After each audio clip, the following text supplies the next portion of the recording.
Tamer Sutra of the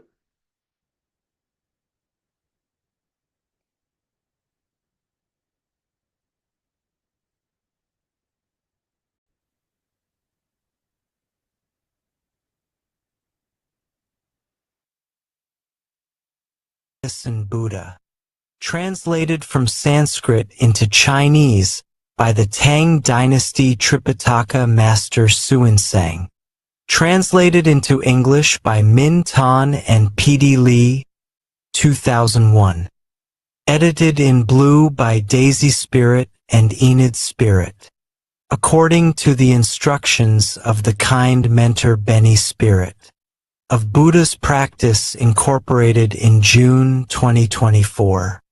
Thus have I heard, once Buddha Sakyamuni, the world-honored one, was traveling throughout the various lands to teach and convert the people. When he arrives in Vaisali, he rested under the tree of music, accompanied by 8,000 great bhiksus. An immeasurably great assembly, including 36,000 great bodhisattvas as well as kings, great ministers, Brahmins, laymen and women, the 8 types of divinities and other human and non-human beings, gathered respectfully around the Buddha as he preached the Dharma. At that time, the Bodhisattva Manjusri, Prince of the Dharma, receiving the awesome spiritual power of the Buddha, rose from his seat, adjusted his robe to bare his shoulder and knelt on his right knee. He bowed deeply, and with palms joined, respectfully addressed the Buddha. World-honored one, may I please request you to explain the various names and titles, the great, past vows and the superlative virtues of the Buddhas, so that those who are listening to you will be freed of karmic obstructions, while in the future, sentient beings in the Dharma semblance age will also derive great benefit and joy. The Buddha praised the Bodhisattva Manjusri, saying, "Excellent, excellent, Manjusri, out of great compassion, you have urged me to explain the names and titles, merits and virtues and past vows of the Buddhas, in order to liberate those who are bound by karmic obstructions and bring benefits, peace and joy to all sentient beings in the Dharma semblance age. Now, listen attentively and reflect very carefully upon what I am about to say." The Bodhisattva Manjusri replied, "So be it, world-honored one. We will joyfully listen to whatever you wish to teach." The Buddha then said to the Bodhisattva Manjusri, "East of this world, past countless Buddha lands more numerous than the grains of sand in 10 Ganges rivers, there exists a world called pure lapis lazuli.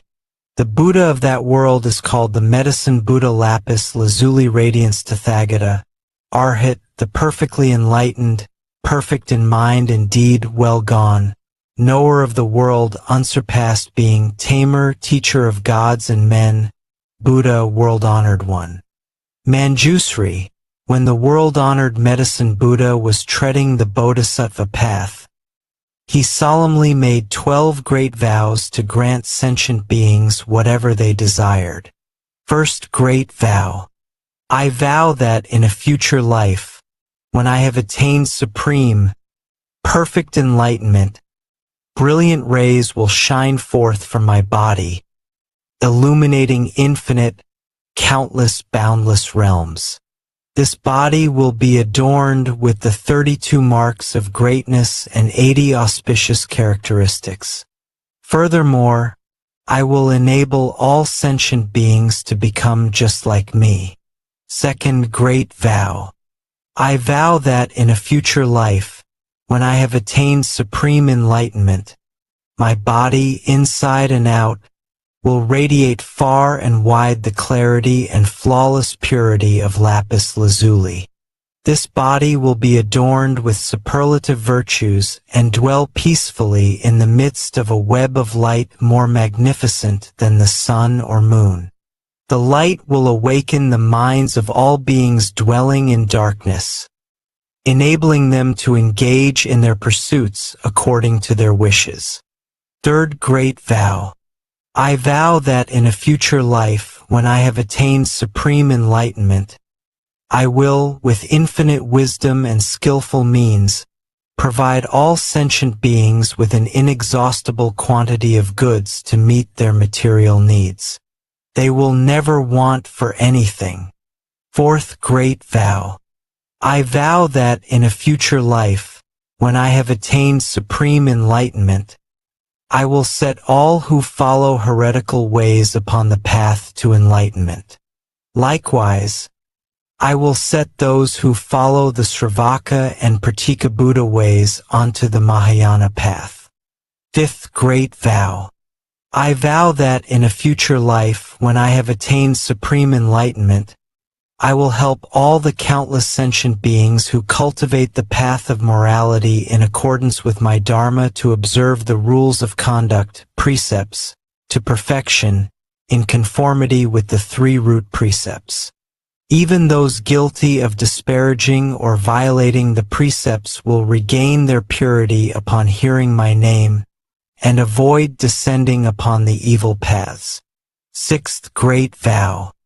I vow that in a future life, when I have attained supreme enlightenment, sentient beings with imperfect bodies, whose senses are deficient, who are ugly, stupid, blind, deaf, mute, crippled, hunchbacked, leprous, insane, or suffering from various other illnesses will, upon hearing my name, acquire well-formed bodies, endowed with intelligence, with all senses intact. They will be free of illness and suffering.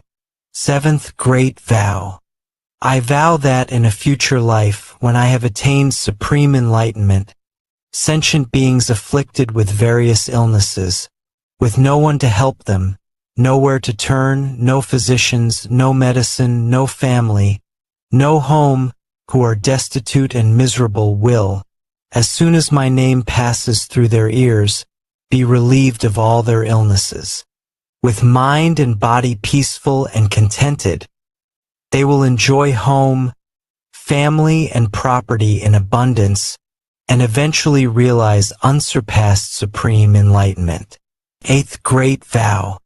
I vow that in a future life, when I have attained supreme enlightenment, those women who are extremely disgusted with the 100 afflictions that befall women and wish to abandon their female form, will, upon hearing my name, all be reborn as men. They will be endowed with characteristics of Buddhas and eventually realize unsurpassed supreme enlightenment. Ninth Great Vow. I vow that in a future life, when I have attained supreme enlightenment, I will help all sentient beings escape from the demon's net and free themselves from the bonds of heretical paths. Should they be caught in the thicket of wrong views, I will lead them to correct views, gradually inducing them to cultivate the practices of Bodhisattvas and swiftly realize supreme, perfect enlightenment. 10th Great Vow. I vow that in a future life, when I have attained supreme enlightenment, those sentient beings who are shackled, beaten, imprisoned, condemned to death or otherwise subjected to countless miseries and humiliations by royal decree, and who are suffering in body and mind from this oppression, need only hear my name to be freed from all these afflictions, thanks to the awesome power of my merits and virtues. 11th Great Vow. I vow that in a future life, when I have attained supreme enlightenment, if sentient beings who are tormented by hunger and thirst, to the point of creating evil karma in their attempts to survive, should succeed in hearing my name, recite it single-mindedly and hold fast to it, I will first satisfy them with the most exquisite food and drink. Ultimately, it is through the flavor of the Dharma that I will establish them in the realm of peace and happiness. 12th Great Vow. I vow that in a future life, when I have attained supreme enlightenment, if sentient beings who are utterly destitute, lacking clothes to protect them from mosquitoes and flies, heat and cold, and are suffering day and night, should hear my name, recite it single-mindedly and hold fast to it, their wishes will be fulfilled. They will immediately receive all manner of exquisite clothing, precious adornments, flower garlands and incense powder, and will enjoy music and entertainment to their heart's content. Manjusri, these are the 12 sublime vows made by the world-honored medicine Buddha Lapis Lazuli Radiance Tathagata, Arhat, the perfectly enlightened, when he was cultivating the Bodhisattva path. Manjusri, as to these great vows made by the medicine Buddha while he was following the Bodhisattva path, as well as the merits, virtues, and adornments of his Buddha land, I cannot possibly describe them all, not even if I were to speak for an aeon or more. However, this Buddha land is utterly pure. You will find no women, no evil paths, nor even cries of suffering there. In this land, the ground is made of lapis lazuli, the boundaries are demarcated with golden cords, the towns, towers, palaces, pavilions, as well as the balconies, windows, and draperies are all made of the 7 treasures.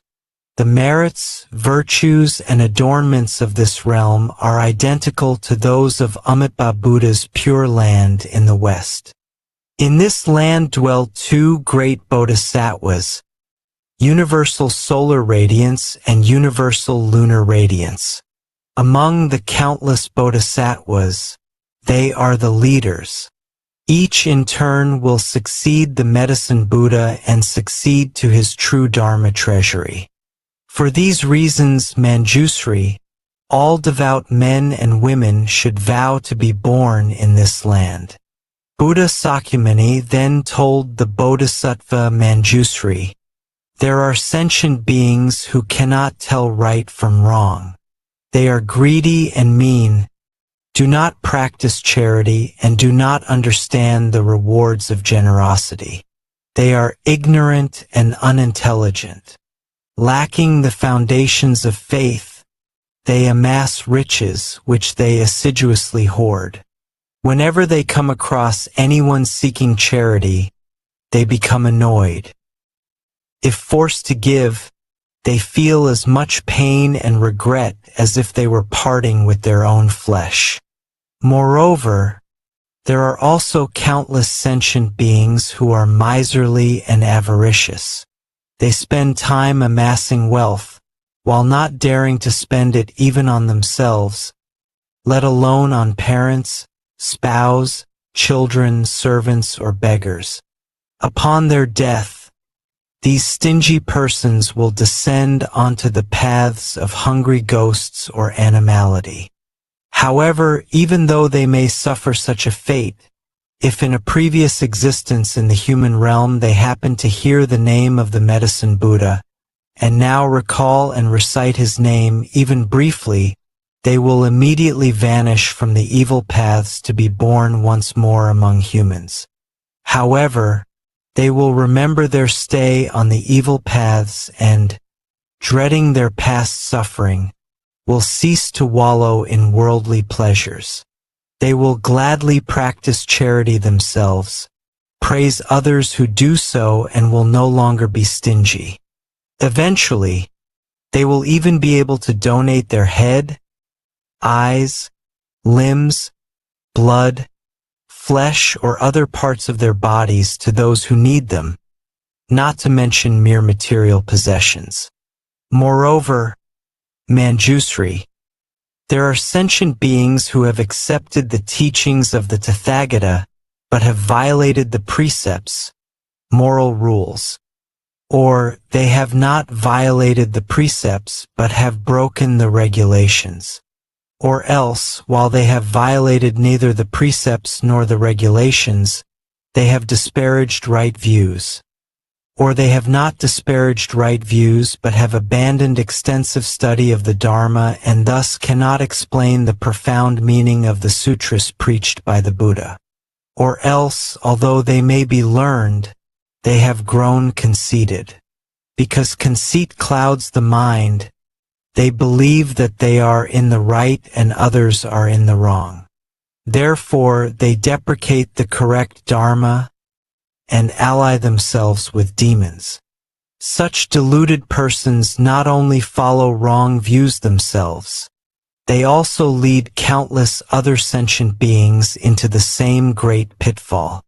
These sentient beings are bound to wander endlessly on the paths of hell, animality, and hungry ghosts. Yet, if they should succeed in hearing the name of the Medicine Buddha, they will abandon their evil conduct forthwith to cultivate wholesome ways, and thus avoid descending upon the evil paths.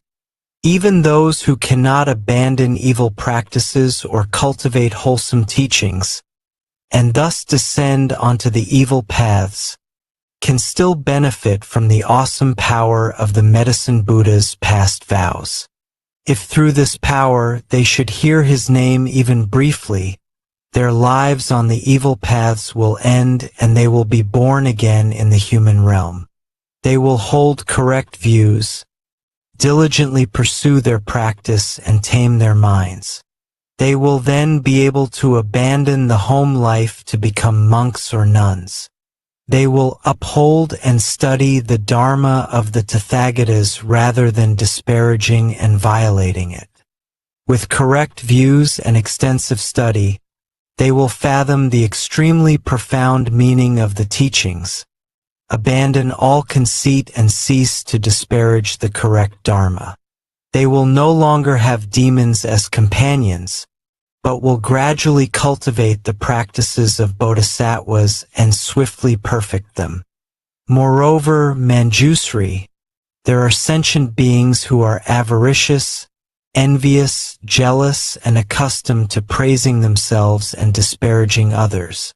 They are bound to sink onto the three evil paths, suffering intense misery for countless thousands of years.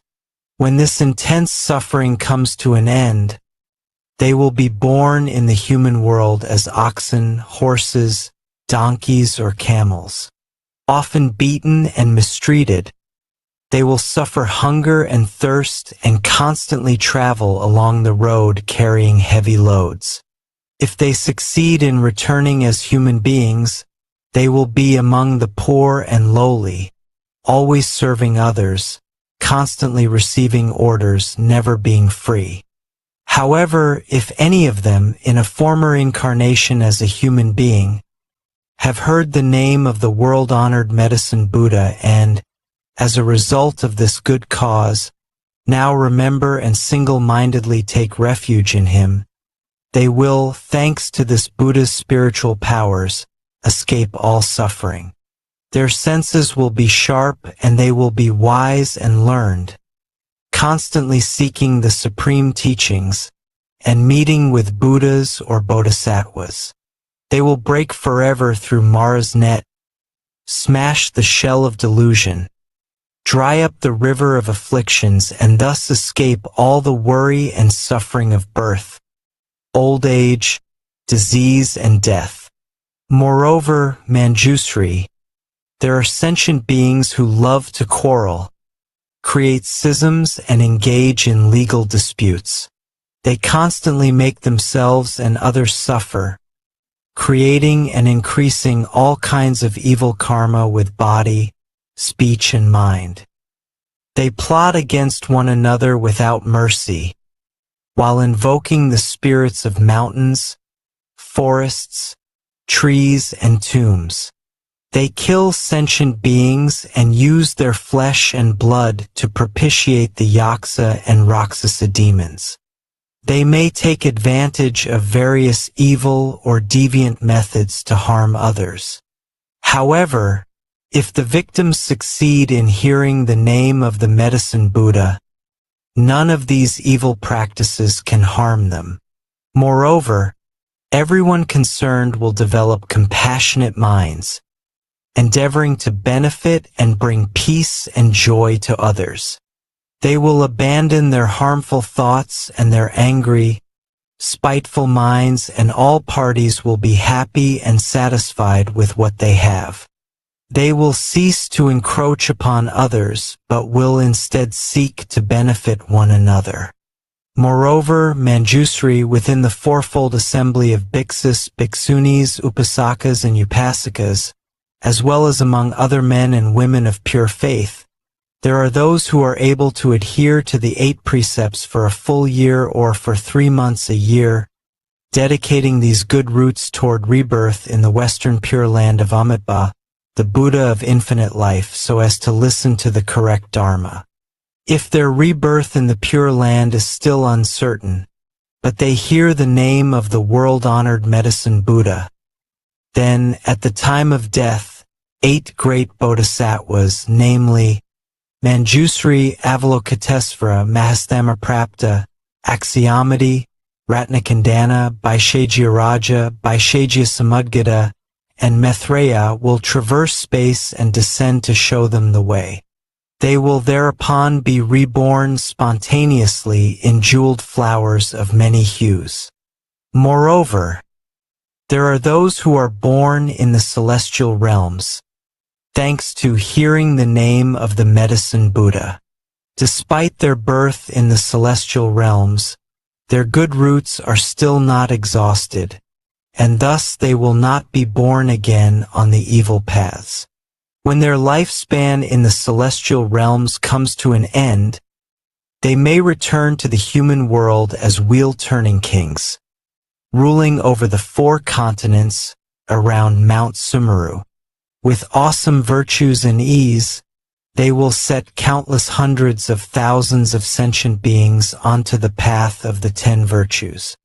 Or else, such persons may be born as Kshatriyas, the military ruling class, or Brahmins or laymen of great families, with abundant wealth and overflowing granaries and storehouses. They will be endowed with noble features, numerous family members and retainers, as well as intelligence, wisdom, bravery, vigor, and the imposing demeanor of a great hero. Likewise, if there is any woman who hears and single-mindedly holds fast to the name of the Medicine Buddha, she will never again be born in female form. Manjusri, after the Medicine Buddha attained Supreme Enlightenment, he realized, by virtue of his past vows, that sentient beings endured various diseases. Some were the targets of black magic or various poisons, while others suffered short lives or untimely death. At that time, seeking to put an end to these miseries and fulfill the desires of sentient beings, he entered a samadhi called eliminating all the suffering and afflictions of sentient beings. Once he entered that samadhi, a brilliant light shone forth from his ana as he uttered a great dharani. Namo Bhagavate Vaishajaya Guru Vedurya Prabharjaya Tathagataya. Art hate Samyak Sambadhaya Tadayatha. Om Vaishaji Vaishajya Samadgate Svaha. As soon as the Medicine Buddha, in his radiance, had uttered this dharani, the entire cosmos rumbled and shook. Brilliant lights shone forth, allowing all sentient beings to escape disease and suffering and enjoy peace and happiness. Manjusri, if you come across any man or woman suffering illness, you should constantly cleanse him, bathe him, and rinse his mouth. You should single-mindedly recite this dharani 108 times on his behalf, over his food, medicine, or water from which insects have been removed. Once he has consumed the food or drink, his illness and suffering will disappear. If the patient has a particular wish and single-mindedly recites this dharani, his wish will be fulfilled. He will be free of disease, enjoy a longer life, and, at death, be born in the realm of the Medicine Buddha. He will then be beyond retrogression and eventually realize supreme enlightenment. Therefore, Manjusri, any man or woman who single-mindedly reveres and respectfully makes offerings to the Medicine Buddha should constantly recite this dharani, never letting it out of his mind. Moreover, Manjusri, upon hearing the various names of the Medicine Buddha lapis lazuli radiance Tathagata, Arhat, the perfectly enlightened, men and women of pure faith should recite and hold fast to this name. Each morning at dawn, having bathed themselves and cleaned their teeth, they should make offerings of fragrant flowers, incense, perfume, and various kinds of music before an image of this Buddha. Furthermore, they should copy this sutra or have others do so, as well as single-mindedly recite it and listen to explanations of its meaning. They should offer all the necessities of life to the Dharma masters who teach this sutra, making sure they lack nothing. In this way, devout men and women will be under the protection of the Buddhas. All their wishes will be fulfilled and they will eventually realize supreme enlightenment. The Bodhisattva Manjusri then respectfully addressed the Buddha, "O world-honored one, I vow that in the Dharma semblance age, I will use every skillful means to help men and women of pure faith hear the name of the world-honored Medicine Buddha. Even in their sleep, I will awaken their consciousness with the name of this Buddha. O world-honored one, if any devout person should read, recite and uphold this sutra or lecture upon it, explaining its meaning to others, or copy it or have others copy it, or if they should pay it the utmost reverence, adorning it with fragrant flowers, perfumes, incense powder and sticks, garlands, necklaces, banners, canopies, dance and music, and protecting it with precious, multicolored cloth, and if they should prepare a clean site, erect a high altar and place the sutra upon it, the four great celestial kings, their retinues as well as countless hundreds of thousands of other divinities, will thereupon proceed to this place to make offerings and guard this sutra. World-honored one, wherever this treasure of a sutra has spread and there are people capable of upholding it, you should know that, thanks to the Medicine Buddha's past vows, his virtues and the power of his name, the place will be free of untimely death. In that place, there will no longer be evil demons or spirits to sap the vital energy of the people. Even if there were, these devout men and women would recover, enjoying good health and peace of mind. The Buddha then spoke to Manjusri, so be it, Manjusri. It is just as you say. If men and women of pure faith wish to make offerings to the world-honored Medicine Buddha, they should first make an image of this Buddha, and then place it upon a pure, clean altar. They should scatter all kinds of flowers, burn all varieties of incense, and adorn the place with banners and pennants. For 7 days and nights they should adhere to the 8 precepts, consume only pure food, bathe and perfume themselves, put on clean, fresh clothing, and keep their mind undefiled, free of anger or malice. They should develop feelings of kindness, compassion, joy, and giving toward all sentient beings, while bringing them benefits, peace, and happiness.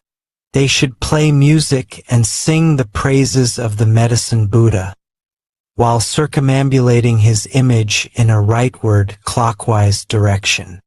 Moreover, they should bear in mind his merits, virtues, and past vows. While reading and reciting this sutra, reflecting on its meaning and explaining it to others. Whatever they wish will then be fulfilled, whether it be longevity, wealth, or anything else, such as official position or the birth of sons and daughters. Moreover, if any sentient beings suddenly suffer nightmares and witness all kinds evil omens, such as flocks of strange birds, or hundreds of ominous signs throughout their homes, they need only venerate the world-honored Medicine Buddha with all kinds of wonderful offerings, and the nightmares, evil omens, and inauspicious signs will all disappear, no longer able to cause them harm. If any sentient beings are in fear of water, fire, knives, poison, falling off a precipice, or of vicious beasts, such as wild elephants, lions, tigers, wolves, bears, venomous snakes, scorpions, centipedes, millipedes, infectious mosquitoes or gnats, they need only single-mindedly recall and recite the name of the Medicine Buddha, while respectfully making offerings to him, and they will escape all these terrors. If a country should be subject to foreign invasion, banditry, or rebellion, the inhabitants need only recall and recite the name of the Medicine Buddha, while paying homage to him, and all these calamities will likewise disappear. Moreover, Manjusri, there are men and women of pure faith who throughout their lives have not worshipped any deities, but have single-mindedly taken refuge in the Buddha, the Dharma, and the Sangha, and upheld the precepts, the 5 or 10 lay precepts, the 400 Bodhisattva precepts, or the 250 bhiksu or 500 bhikshuni precepts. However, if any of them have violated the precepts they have taken and fear falling onto an evil path, they should concentrate on reciting the name of the Medicine Buddha and respectfully make offerings to him. They will then certainly avoid rebirth on the 3 evil paths. If women who experience extreme pain during childbirth can, with utmost sincerity, recite the name of the Medicine Buddha, praise, venerate, and make offerings to him, they will be relieved of their suffering. The children born to them will be without defects, attractive in appearance, causing those who see them to rejoice. They will be endowed with keen senses and intelligence, along with a quiet disposition. They will seldom become ill, nor will evil spirits sap their vital energy. The world-honored one then asked Ananda, I have just extolled the merits and virtues of the world-honored Medicine Buddha. These merits and virtues are the extremely profound practices of all Buddhas, but are difficult to explain. Do you have faith in them or not? Ananda respectfully replied, O great virtuous world-honored one, I do not have any doubts about the sutras preached by the Tathagatas. Why? It is because the Tathagatas' karma of body, speech, and mind are all pure. O world-honored one, the sun and the moon may fall, Mount Sumeru, the majestic king of mountains, may tremble, but the words of the Buddhas can never change. O world-honored one, some sentient beings, whose roots of faith are deficient, may hear of the sublime practices of the Buddhas and think, how can we obtain these merits, virtues, and great advantages just by reciting the name of the Medicine Buddha alone? Because of this lack of faith, they even develop disparaging thoughts, thus forfeiting great benefits and remaining in the long, dark night of ignorance. They descend onto the evil paths, revolving along them without end. The Buddha then said to Ananda, if these sentient beings should hear the name of the world-honored Medicine Buddha, single-mindedly recite and hold fast to it without harboring doubts, then it will be impossible for them to sink onto the evil paths. O Ananda, These extremely profound practices of the Buddhas are difficult to believe in, difficult to understand. Yet you are now able to accept them. You should realize that this is all due to the awesome power of the Tathagatas. O Ananda! Even the Sravakas, Prataka Buddhas, and Bodhisattvas who have not reached the 10 grounds, stages, cannot understand and believe in this truth. Only the Bodhisattvas who are one lifetime away from Buddhahood can. O Ananda! A human rebirth is difficult to achieve. However, to believe in, respect, and honor the Triple Jewel is even more difficult. To hear the name of the world-honored Medicine Buddha is more difficult still. O Ananda, the Medicine Buddha has cultivated countless bodhisattva practices, employed countless skillful means, and made countless far-reaching vows. If I were to take an aeon or more to recount them, the aeon would come to an end before I could exhaustively describe all these wonderful practices, vows, and skillful means. At that time, a great bodhisattva in the assembly, named Salvation, arose from his seat, adjusted his robe to bare his right shoulder, knelt on his right knee, bowed, and, with palms joined, respectfully addressed the Buddha. O great virtuous world-honored one! In the Dharma semblance age, there will be sentient beings who suffer numerous calamities, and are always sick and emaciated, unable to eat or drink, their throats dry and lips parched, their eyes seeing darkness everywhere. As the signs of death appear, they are surrounded by parents, family, friends, and the ones who master the wonderful Dharma weeping and lamenting. As such a patient lies in bed, he sees the messengers of Yama arrive to lead his consciousness before this king of justice. Now, all sentient beings have inborn spirits who record everything they do, both their transgressions and their merits. These spirits then present the patient's entire record to King Yama. At that time, the king questions the dying person and tabulates his good and bad karma before deciding upon his fate. If, at that point, the relatives and the ones who are proficient in wonderful dharma of the patient are able to take refuge in the world-honored Medicine Buddha on his behalf, invite monks and nuns to recite this sutra, light 7-tiered lamps, and hang multicolored longevity banners, his consciousness may return then and there, and he will see himself clearly as though in a dream. Or else, after 7, 21, 35, or 49 days, when his consciousness returns, as if awakening from a dream, he will recall his good and bad karma and the consequences thereof. Having personally witnessed the consequences of karma, he will never again create evil karma, even if his life is in danger. Therefore, men and women of pure faith should uphold the name of the Medicine Buddha, venerate and make offerings to him according to their means.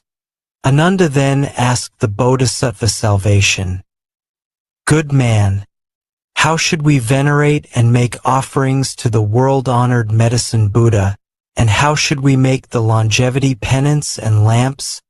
The Bodhisattva Salvation replied, "Virtuous one, in order to help the patient recover, you should adhere to the 8 precepts for 7 days and 7 nights, make offerings of food, drink, and other necessities to a group of monks and nuns in accordance with your means, pay homage and respectfully make offerings to the world-honored Medicine Buddha 6 times a day, and recite this sutra 49 times.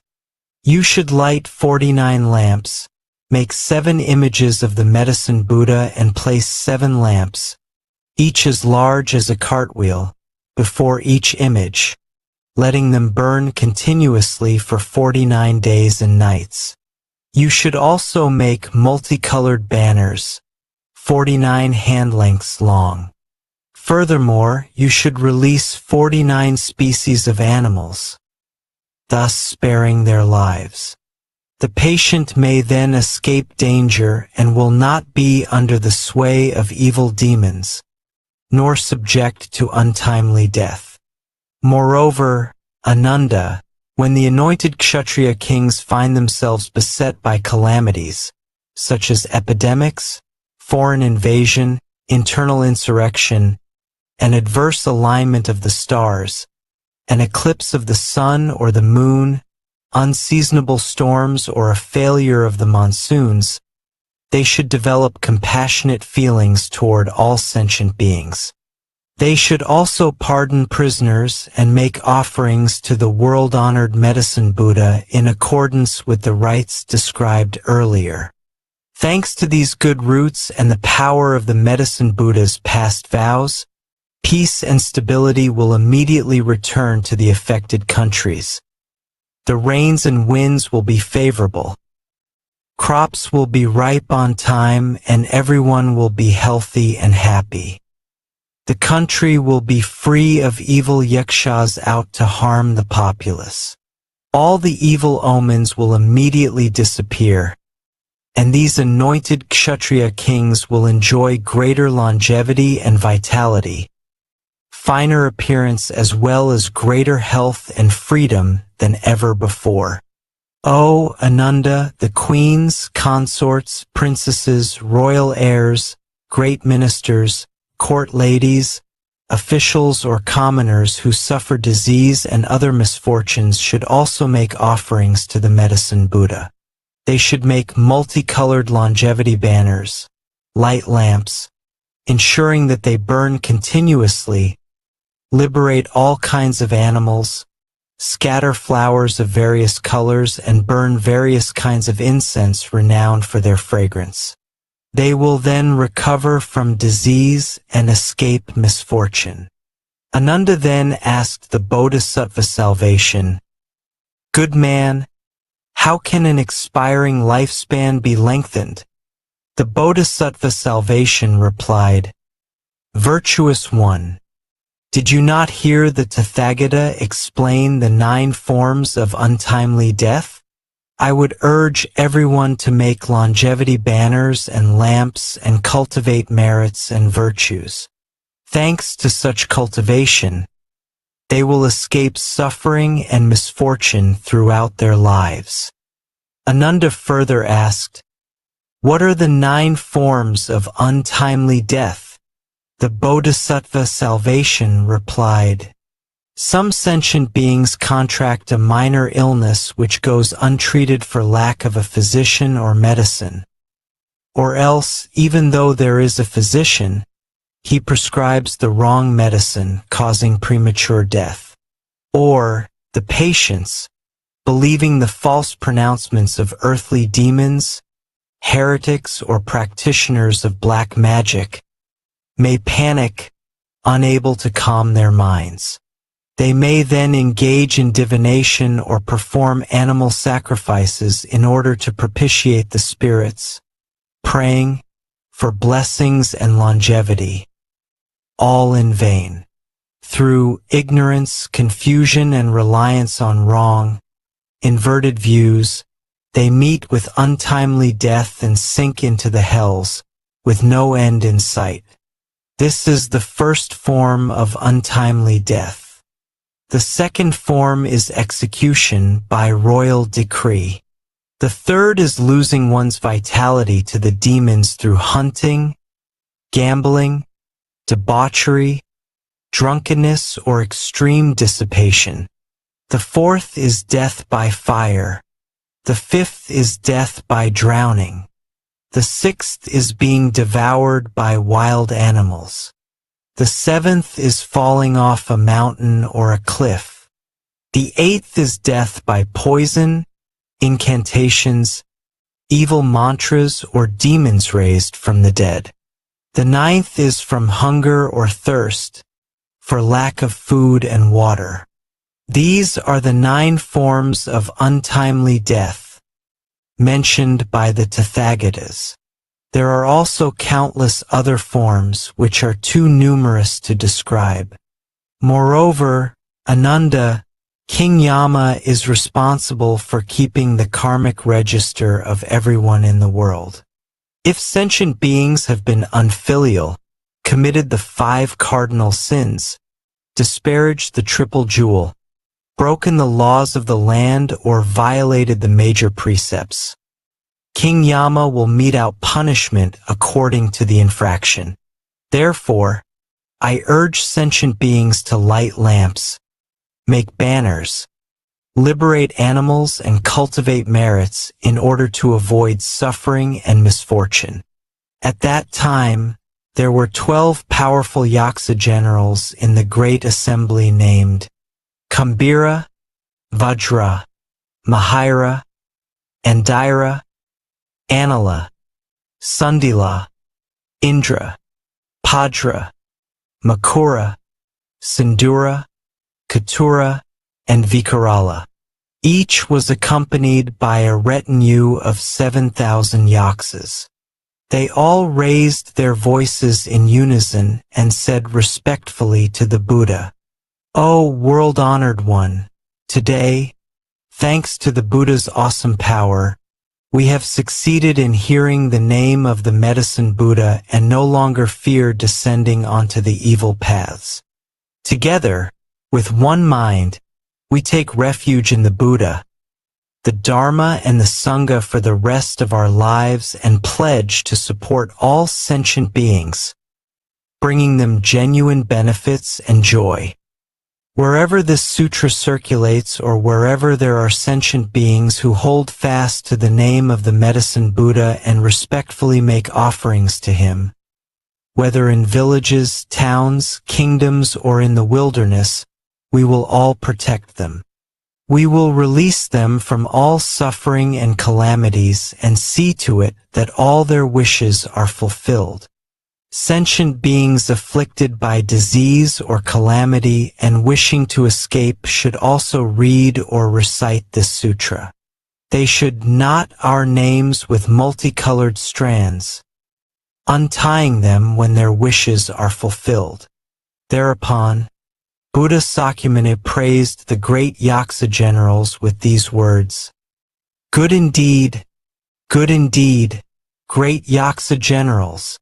Those of you who wish to repay the benevolence and the virtues of the world-honored Medicine Buddha should always benefit and bring joy to all sentient beings in this way." Ananda then asked the Buddha, "World-honored one, what should we call this teaching, and how should we adhere to it and put it into practice?" Buddha Sakyamuni replied to Ananda, "This teaching is called the past vows, merits, and virtues of the Medicine Buddha, or the Dharni of the vows of the 12 Yaksa generals to benefit sentient beings or eradicating of all karmic obstacles. You should uphold it as such." When Buddha Sakyamuni finished speaking, the great Bodhisattvas, as well as the great Sravakas, kings, ministers, Brahmins, laypersons, Devas, Nagas, Yaksas, Gandharvas, Asuras, Garudas, Kinnaras, Maharagas, and other human and non-human beings all rejoiced at the Buddha's words. They faithfully accepted them and put them into practice. Sutra of the Medicine Buddha Lapis Lazuli Radiance Tathagata. His past vows, merits, and virtues. Homage to the Medicine Buddha's great assembly of Buddhas and Bodhisattvas. Yes, thank you so much for your time, Aline and Ellie. Homage to the Medicine Buddha's great assembly of Buddhas and Bodhisattvas. Homage to our fundamental teacher, Buddha Shakyamuni. Homage to our cult mentor, Benny. So that's all for today, and have a wonderful day. Bye-bye.